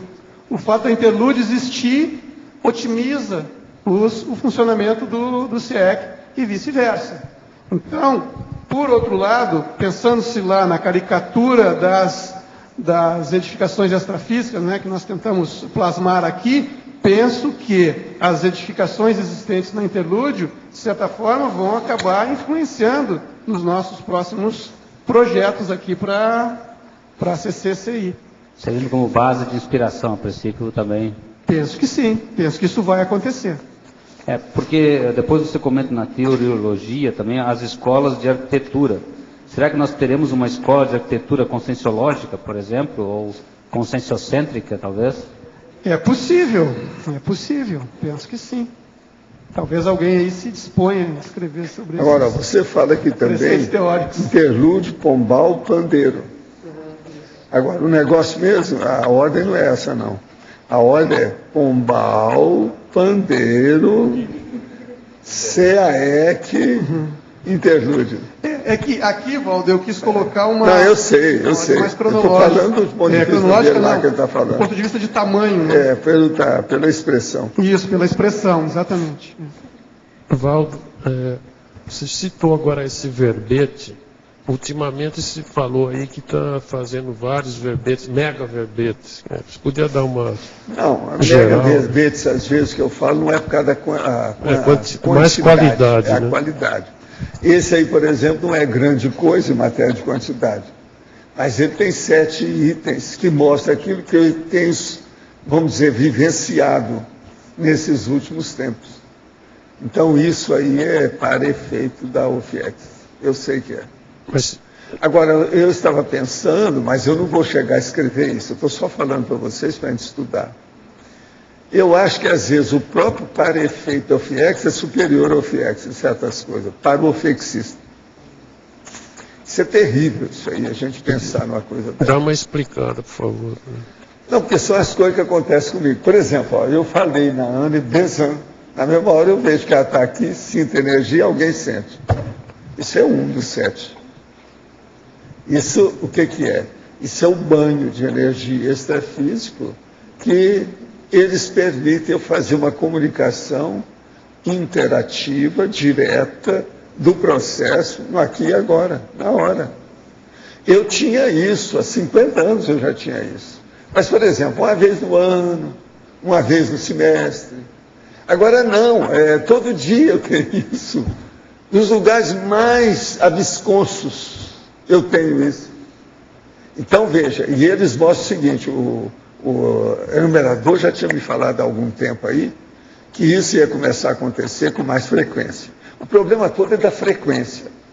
Está havendo com muita assiduidade as ocorrências, entende? Elas estão muito assíduas, são muito frequentes. E ele tinha falado que isso ia acontecer. E ele falou assim, observa, porque quando isso ocorrer, vai ter conotação com o ambiente, o assunto, as pessoas, aquilo que puder. Alguma conotação vai ter. E eu vejo que tem. Entende? Por exemplo, há coisas absurdas para mim, do meu ponto de vista de parapsiquismo.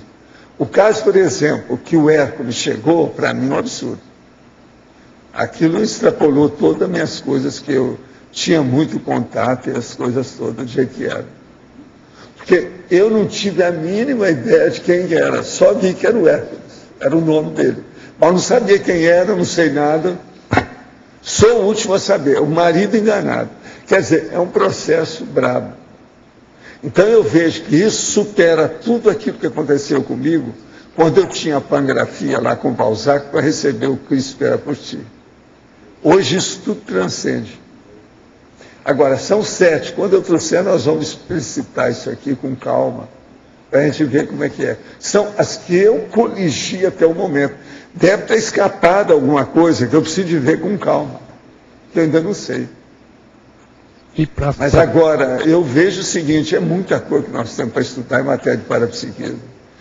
E outra coisa também, isso está ficando um pouco assim, vamos dizer, exótico, esdrúxulo, um pouco assim, fora do ambiente, ou fora da casinha, como a turma gosta de falar aí vocês, em matéria do que nós estamos estudando e o que a ciência convencional está estudando.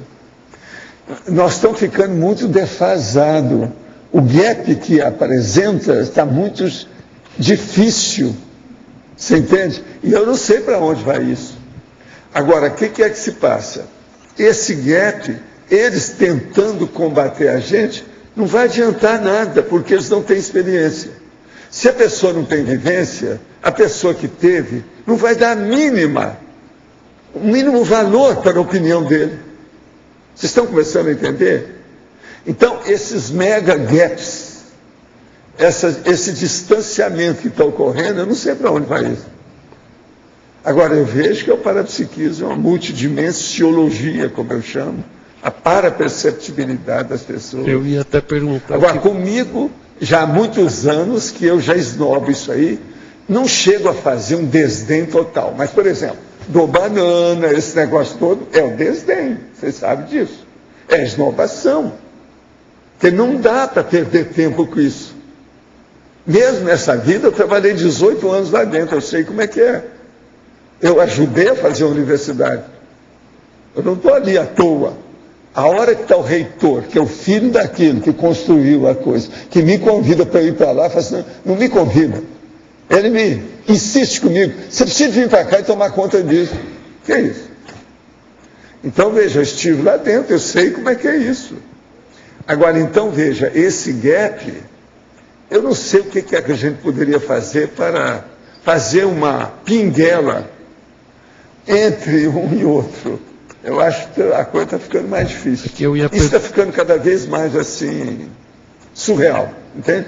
Eu ia perguntar o que poderia acontecer, a alavancagem para o futuro, mas... Pois é, mas eu estou vendo o seguinte, a separação está ficando muito crítica. Está distanciando cada vez mais. Porque nós não podemos fazer mais concessões do que a gente faz. Então o problema, a iniciativa vem quando eles quiserem, o negócio é deles. Já tem gente já interessada nas coisas, que já estão insinuando certas coisas de Conscienciologia na academia. Mas veja, esse distanciamento, por exemplo, do processo aí. A hora que eu falo que uma pessoa vai examinar o FIEX, ela deve considerar isso como uma hipótese de tentativa, muito distante. E deixar para lá, porque... Agora, eu não posso deixar de escrever e de colocar esses dados aí. Então eu estou ficando cada vez mais surreal. Você está entendendo? Eu estou me distanciando da realidade deles. Dá pena. Mas agora, o que se passa? Nós viemos foi para conversar com intermissivista, não foi com cientista convencional, não é eletronáutico. Então eu estou na minha. Mas vocês estão entendendo? Agora, por exemplo, vocês, principalmente os mais jovens aí, que vão viver 100 anos, 120, 150, sei lá quanto, vocês estão perdidos nisso. vai acontecer alguma coisa com isso aí. Isso vai fazer mais pressão em cima de vocês, do ponto de vista extrafísico, de vocês, do ponto de vista intrafísico, e por aí vai. Isso vai ocorrer, não tem jeito. Agora, o que eu puder, eu vou colocar em matéria de informação do parapsiquismo enquanto nós estamos aqui. Deixa me falar para vocês. O senhor estava falando em OFIEX, e essa questão das suas experiências com a OFIEX tem a ver, então, com a vinda do Hércules, com a presença dele? O senhor fez alguma relação? O senhor estava falando na sua OFIEX, nas experiências que o senhor tem tido na sua OFIEX. E o senhor falou do Hércules, que o senhor não entendeu. Tem a ver com a questão da OFIEX? Não. O Hércules, eu estou falando, é o processo da manifestação dele comigo. E como é que eu capto essas coisas assim na hora e conversando outras coisas, com atenção dividida? Isso é uma loucura total. E outra coisa, depois a gente vai ver, está tudo certo. Tudo dentro do esquadro. Mas a transcendência da sutileza do parafato é que eu estou chamando a atenção. Você está entendendo? A sutileza do parafato. O caso do Hércules, por exemplo, foi impressionante. Eu estou vendo pela energia, o homem aqui é muito forte. O nome dele é Hércules. Ou é Hércules. Ou qualquer coisa. Não estou sabendo de nada. Depois a gente vai ver, está tudo claro. Ele apareceu com calma. Quer dizer, eles estão atropelando o processo comigo, mas fica tudo lógico. Vocês estão entendendo o que quer dizer? Isso é transcendência do parapsiquismo. Sou fumante, mas jamais fumo em locais fechados. E sempre levo em conta que o errado sou eu. Ninguém é obrigado a conviver com isso. Sou do Rio de Janeiro. Minha dúvida é se eu posso me desenvolver lendo somente o que já faço, ou devo frequentar algum curso. O ideal é você frequentar algum curso. Como você está no Rio de Janeiro, fala aí com a turma para ver quando tem um curso e você aparecer. E ver se você aguenta ficar dentro do curso sem fumar. Eles também não têm fumo lá dentro. Em pergunta anterior foi comentado sobre instabilidade financeira. Também me preocupo com isso. Tenho 20 anos, sou inversora, gostaria de participar mais dos cursos e voluntariado, mas minha família não conhece a Conscienciologia. Então recebo auxílio financeiro deles. O que devo fazer nesse caso?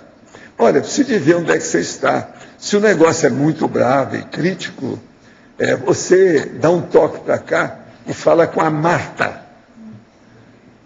Fala com a Marta, explica o caso para ela, escreve uma carta para Marta, ela vai te dar alguma ideia, porque essa ajuda, ela tem um serviço de ajuda para aqueles que são entregas baratas, né, na beira do abismo, pé de chinelos financeiros e outras coisas mais nesse sentido. Everton, aqui na voluntariologia, você coloca no último item o voluntariado no setor da infraestrutura DIC instalada em campos. Sim. Seria aquele departamento de infraestrutura. Quando eu falo em IC instalado em campos, são as ICs que têm uma infraestrutura maior, vários prédios, várias instalações no caso. Então, estas ICs têm o setor de infraestrutura.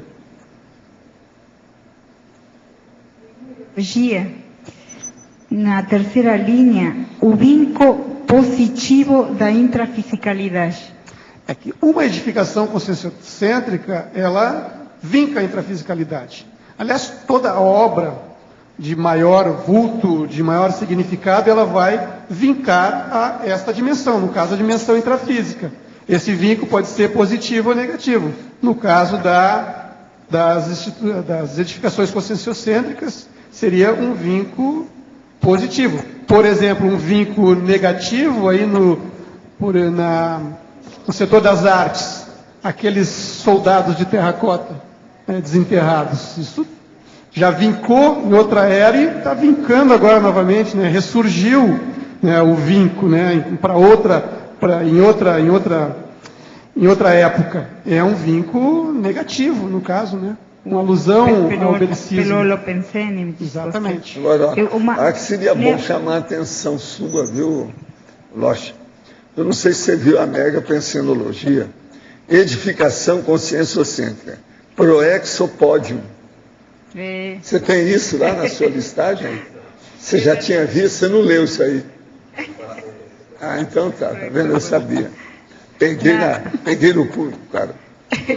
Na neosinapsologia, o segundo item.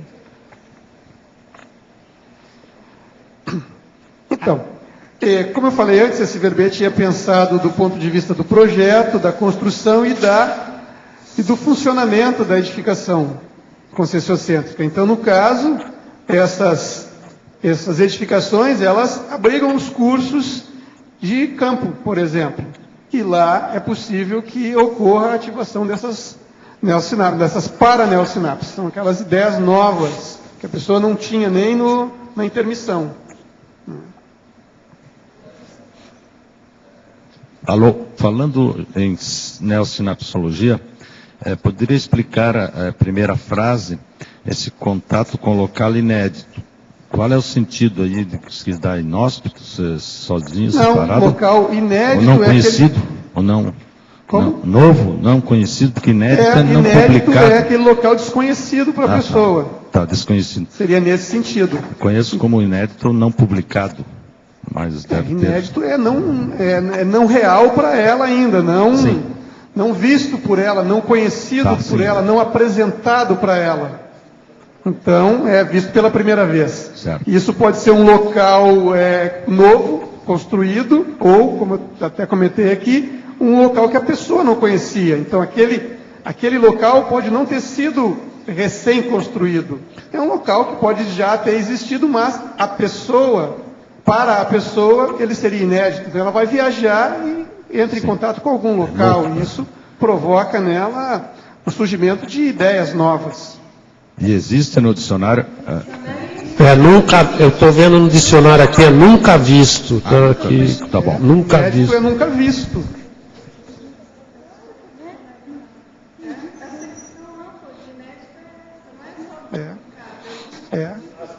Inédito é que não existia. Inaudito. Inaudito, enfim, não visto. Não refere-se somente a não publicado. Everton, aqui na tua frente. Aqui.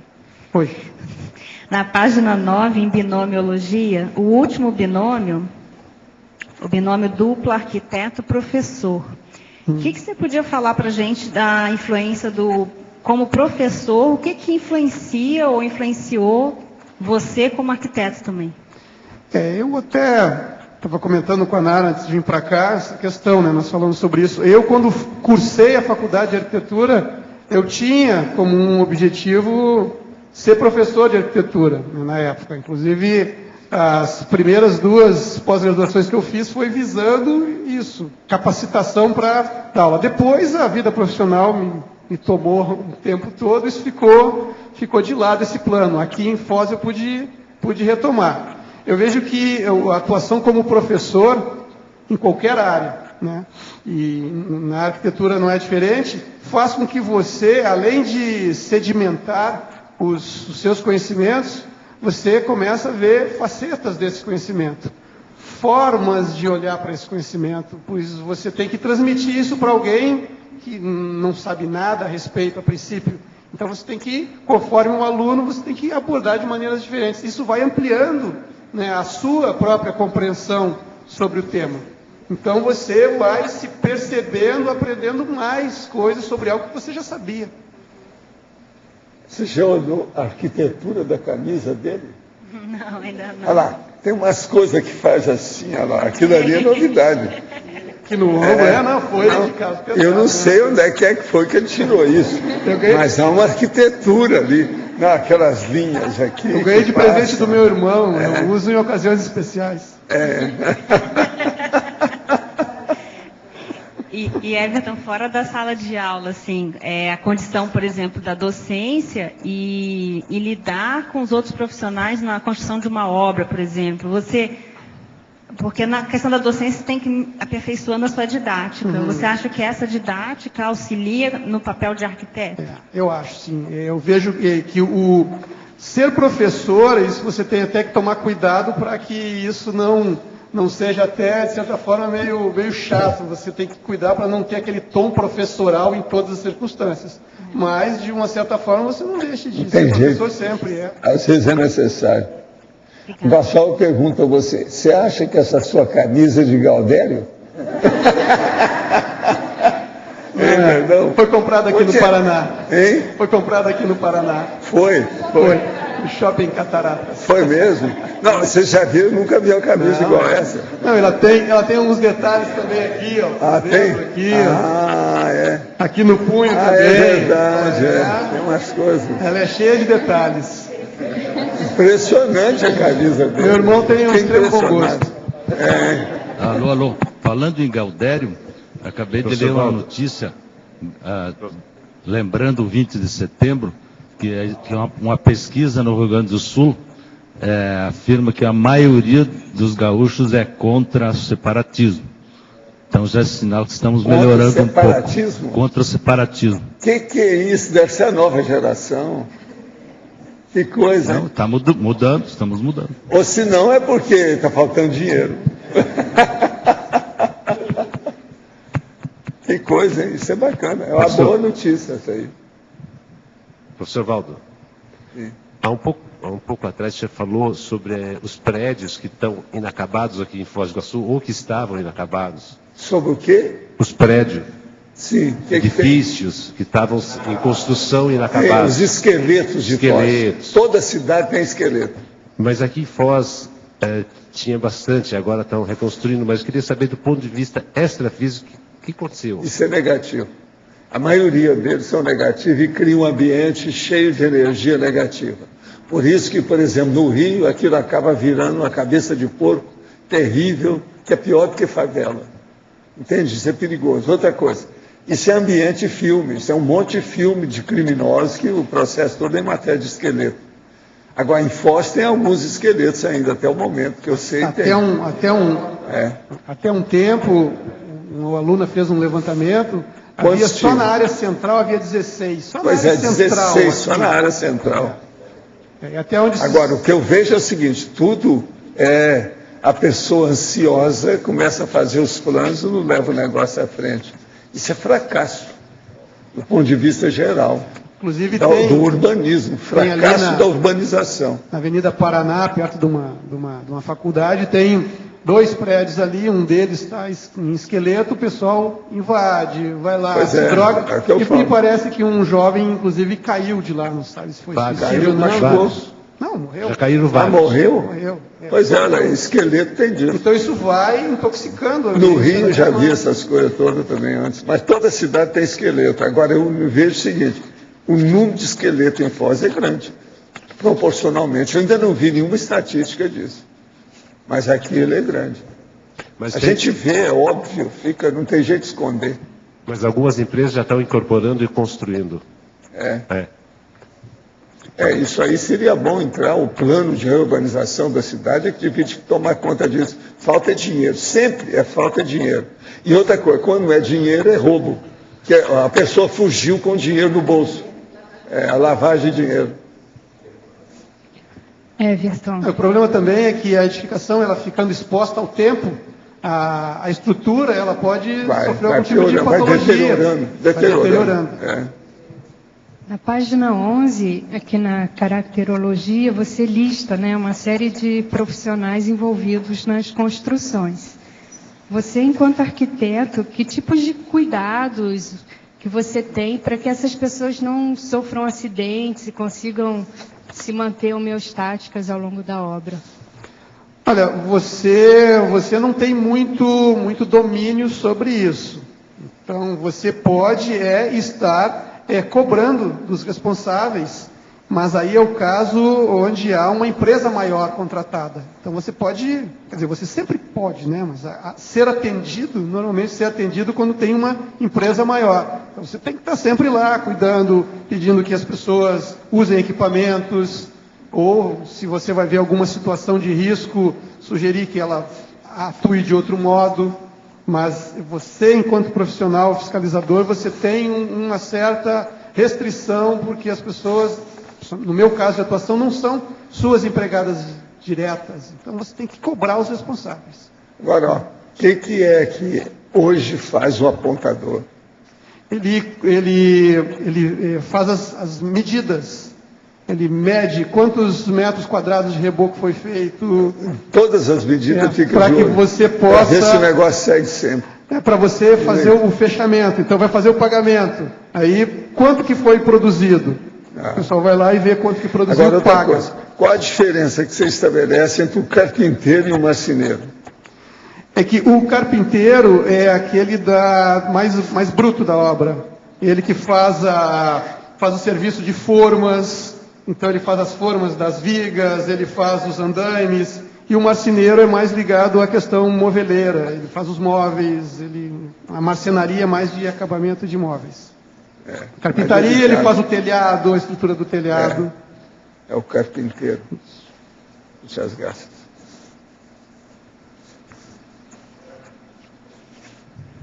Alô, Everton. Numa conversa informal outro dia, você comentou dos contrafluxos que você vivenciou quando estava construindo o tertuliário. E você falou das intuições que você tinha aí, muito interessante, curiosidade. Você poderia falar de um ou mais episódios aí que você vivenciou aí? Aqui houve muitas situações de alguns contrafluxos. Não muito, obviamente, não predominaram, claro, se não estava aqui, né, foram coisas bem menores, mas nós vimos, assim, alguns contrafluxos técnicos de algumas faltas de conciliação, por exemplo, de projetos, o projeto estrutural, houve alguma inconciliação, não foi muito bem conciliado com o projeto arquitetônico. É claro, isso, aos descontos que nós temos que dar, porque nós, enquanto contratantes, nós do CAEC, nós da IEC, nós impusemos, de certa forma, um prazo exíguo para os profissionais se habilitarem e para colocarem os seus orçamentos, porque nós tínhamos uma certa pressa, digamos, de colocar o prédio em pé. Então, nós somos conscientes que os prazos não foram os ideais. Então, nós sofremos a consequência disso e tivemos que, aqui, durante a obra, conciliar. Mas o caso que eu comentei outro dia aqui, que foi um dos mais marcantes, que aconteceram mais de uma vez, era que a intuição que eu tinha de vir aqui fiscalizar por erros que estavam sendo cometidos. Eu até comentei que eu lá de casa via o tertuliário, né, ficava olhando ele de binóculo, né, via se o pessoal estava aqui ou não estava, eu vinha para cá. Fala que você mora depois do Rio. Eu moro lá do outro lado do Rio. Então eu conseguia ver o tertuliário, né, de binóculo, então vinha para cá, e as intuições, né, muito, muito fortes sobre erros, e houve aquele caso, então vou repetir que eu tive a intuição, vai lá que tem um problema errado, e eu vim aqui e falei com um encarregado que só vamos vistoriar aqui porque tem um erro. O tem parapsiquismo nessas coisas, tem aquele caso do curso lá. Isso. Então isso aí tem essas intuições muito fortes. Agora, trabalhando lá comigo desse jeito, alguma coisa tem que aprender, né? Tapa, não tem saída. Tento fazer a projeção consciente há mais de 2 meses. Tive 2 experiências incríveis, aonde senti o entorpecimento e o desprendimento dos membros superiores. Tento praticamente todos os dias, mas não tenho grande sucesso. Pratico a mobilização de energia todos os dias. Irei fazer o CIP em Florianópolis. Li seus livros sobre projeção e estou agora com o conscienciograma. É incrível o aumento de lucidez que tive. Quero mudar de vida e ajudar muitos, tanto através da TENEPS quanto aqui na vida intrafísica. Como posso dinamizar e melhorar no quesito projeção e também nesses outros processos? O melhor que você faz é usar o laptop e colocar as suas experiências e ir examinando essa experiência com o passar do tempo. Com o acúmulo, o acervo das suas sensações e vivências, você vai expandindo o processo e vai entendendo mais a presença do amparador. Aí o amparador vai te dar mais inspiração. Aí você cresce mais depressa. Use o laptop. A primeira medida seria essa. Vale a pena.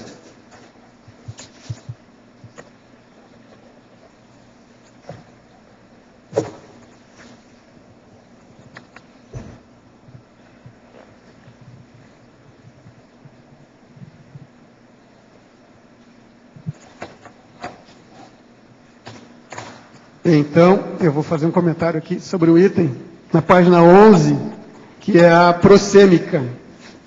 Então, dentro do universo da intrapsicologia, estamos, a maior parte do tempo, imersos na arquitetura, pois a forma arquitetônica contém o espaço vivencial aberto ou fechado.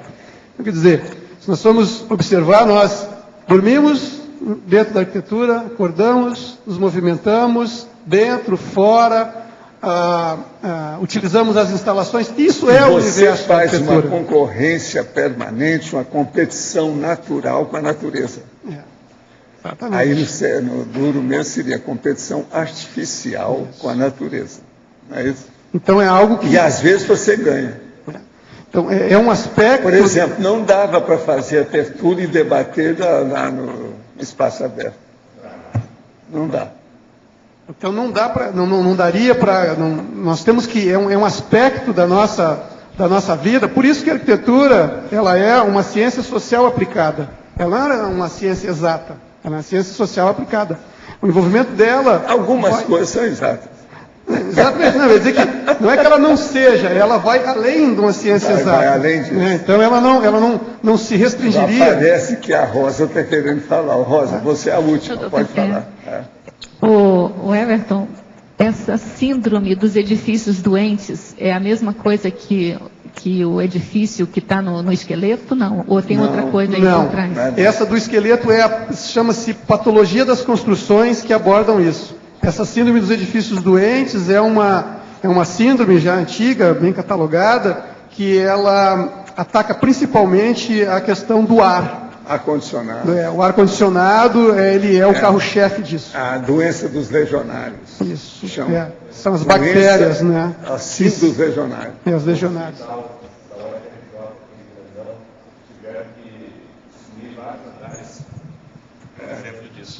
Você lembra do fundão lá? Aquele hospital que faz um L assim, são vários andares, aquilo ali ficou inapropriado. Então eles só usam apenas alguns andares. É muito por essa condição. Caracteriza-se quando 20% dos usuários... É síndrome legionário, chama isso. Foi lá que eles descobriram esse processo do ar-condicionado. Então, quando 20% dos seus usuários, eles começam a ter uma sintomatologia, principalmente relacionada a alergias, às vias aéreas superiores, e se eles são afastados, essa sintomatologia diminui, isso que caracteriza que o edifício está doente. Ele está sindrômico. Mas, seu verbete está muito bom. Eu espero os próximos 300. Tá certo? E os nossos comerciais, por favor.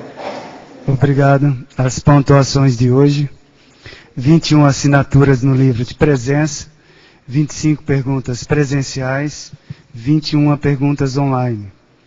Hoje teremos os recados da Ivone e da Liliana sobre o AIC Longevitar, a AMI sobre o curso 40 manobras, eu vou falar sobre o congresso de verbonologia, a Rosa sobre o programa verbetografia e a Viviane sobre prática da tridotação na INVEX. Antes com vocês, a Eliana Manfroy, com o programa Amigos. Boa tarde.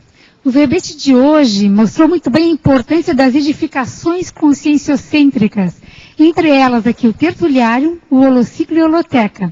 E vocês todos sabem, quem não sabe então, essas edificações tão importantes para nós, para todos os pesquisadores da conscienciologia, elas são mantidas atualmente pelo programa Amigos da Enciclopédia. Daí a importância que você faça sua adesão ao programa, ou você, amigo que teve a sua assinatura vencida nos últimos meses, retorne a ser um assinante ativo. É muito fácil, basta ligar para o 45 35 25 26 52 aqui no CAEC. E em poucos minutos você se torna amigo da enciclopédia ou renova a sua assinatura.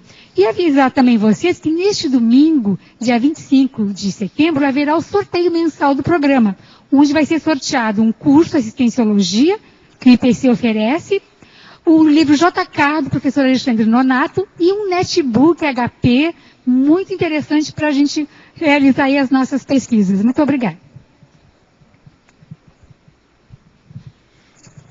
Boa tarde. Longevitar, Associação Internacional de Longevidade, convida todos vocês ao segundo encontro sobre longevidade.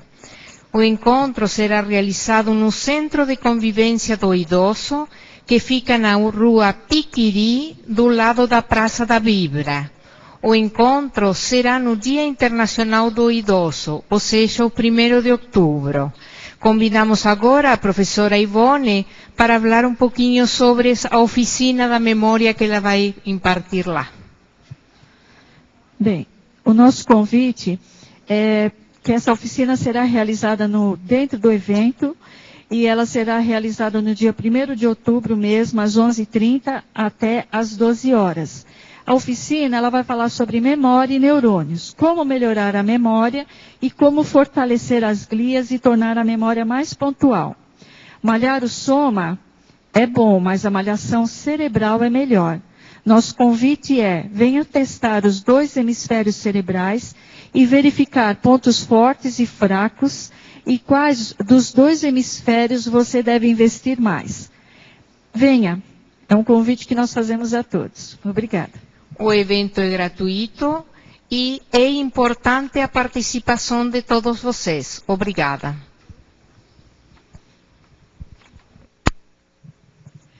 Boa tarde.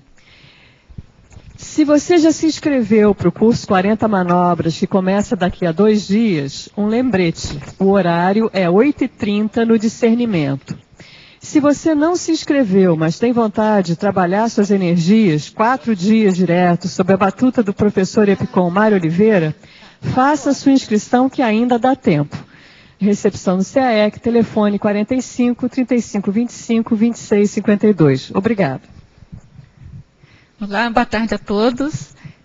Para aqueles que querem participar do grupo dos 500 verbetógrafos da Enciclopédia da Conscienciologia e ainda não fez, né, o seu verbete pessoal, pode aproveitar essa chance aí de fazer o programa Verbetografia 100% à distância, que vai ser iniciado agora no dia 22, depois da manhã, quinta-feira. Esse programa facilita as pessoas que têm problemas de horário. Por quê? Apesar da gente ter toda quinta-feira à noite, de 7h30 às 9h30 da noite, uma aula online, essa aula vai ficar disponível depois para a pessoa ver. E as demais aulas e os textos de estudos vão ficar disponíveis na plataforma Moodle, de tal maneira que a pessoa pode se organizar de acordo com o horário disponível pessoal para assistirem às aulas durante o decorrer da semana. Então é bem facilitado. Essa aula online é para tirar dúvidas. A gente não vai dar aula assim de conteúdo, a menos da primeira aula, que a gente vai bater um papo mais assim de contextualização, né? Mas as aulas estarão todas gravadas lá, vocês podem repetir a aula quantas vezes vocês quiserem, e mesmo assim, se tiverem alguma dúvida, nas quintas-feiras a gente vai estar lá para tirar as dúvidas na medida do possível. Então, a gente convida todos vocês para fazerem as inscrições pela recepção do CAEC, que pode ser pelo telefone, o código de área 45 e o número 3525-2652, ou por e-mail caec@caec.org. Obrigada, esperamos vocês. Boa tarde. A Sinvex convida a todos a participarem do curso Prática da Trilotação na Invex, que vai acontecer em fevereiro de 2012, de 23 a 26 de fevereiro. São 4 dias de imersão. Esse curso vai acontecer no discernimento e busca desenvolver a tridotalidade consciencial, que é a intelectualidade, a comunicabilidade e o parapsiquismo. Na parte da intelectualidade, nós vamos estudar a biografia do JK, do livro do professor Alexandre Nonato. Ele será um dos professores. Nós teremos também debates e dinâmicas que vão desenvolver a argumentação, né, e a comunicação. E partes práticas bioenergéticas, que vai desenvolver o parapsiquismo. Maiores informações no e-mail cursos@sinvex.org ou no telefone 45 2102 1406. 45 2102 1406. Obrigada. Antes do encerramento, gostaria de lembrar vocês que já estamos há 3 semanas do Congresso, segundo Congresso Internacional de Verponologia.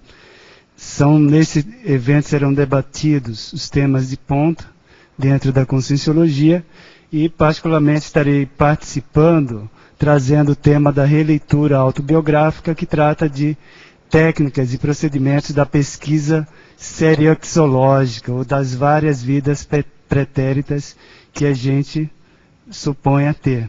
Então, nesse sentido, a gente convida vocês a participarem e trazerem esses questionamentos e contribuições. E para amanhã, lembramos que teremos o verbete autoprontidão energossomática, a especialidade energossomatologia, a autora professora Mabel Teles. Obrigado pela presença de todos e até amanhã.